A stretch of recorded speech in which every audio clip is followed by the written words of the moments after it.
எல்லாராலுமே ரொம்ப எதிர்பார்க்கப்பட்ட ஜனநாயகன் படத்தோட ட்ரெய்லர் வந்து ரிலீஸ் ஆயிடுச்சு. இது வந்து எல்லாரும் எதிர்பார்த்தது தான். இது வந்து தெலுங்கு படமான அ பாலகிருஷ்ணா அவர் நடிச்ச பகவந்த் கேசரியோட ரீமேக்குன்றது வந்து இப்போ வந்து ஒவ்வொரு சீன் பை சீனாவே வந்து ப்ரூவ் ஆயிடுச்சுன்னு சொல்லலாம். ஸோ இது ஒரு ரீமேக்ன்றதுனால ஒண்ணும் யாரும் வந்து கவலைப்பட போறதில்ல. ஏன்னா ஆல்ரெடி விஜய் அவர்கள் வந்து நெறைய ரீமேக் படங்கள்ல நடிச்சிருக்காரு. அது வந்து அந்த ரீமேக் படங்கள விட இங்க வந்து பயங்கரமா ஹிட் ஆயிருக்கு. ஒரிஜினல விடவே நல்லாயிருக்கும். ஆக்சுவலா பார்த்தீங்கன்னா, கில்லி, போக்கிரி இது எல்லாமே வந்து ரீமேக் ஆன படங்கள் தான்.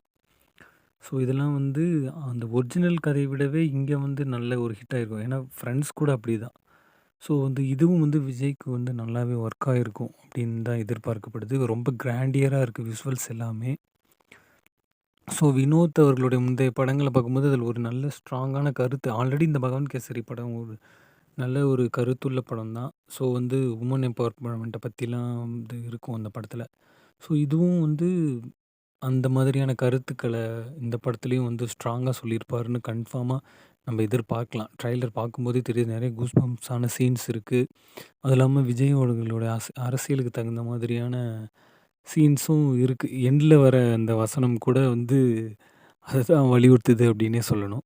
நீங்க பார்த்துட்டீங்களா ஜனநாயகன் ட்ரெய்லர்? உங்களுக்கு பிடிச்சிருக்கா? அப்டின்றத நீங்க வந்து கமெண்ட்ல சொல்லுங்க. ஸோ என்னன்னா, பாலகிருஷ்ணா எப்படி அங்க ஒரு மாஸ் ஹீரோவோ, அதே மாதிரி விஜய்க்கு வந்து இந்த மாஸ் சீன்ஸ்லாம் வந்து பயங்கரமாவே இங்க ஒர்க் அவுட் ஆயிருக்கும்.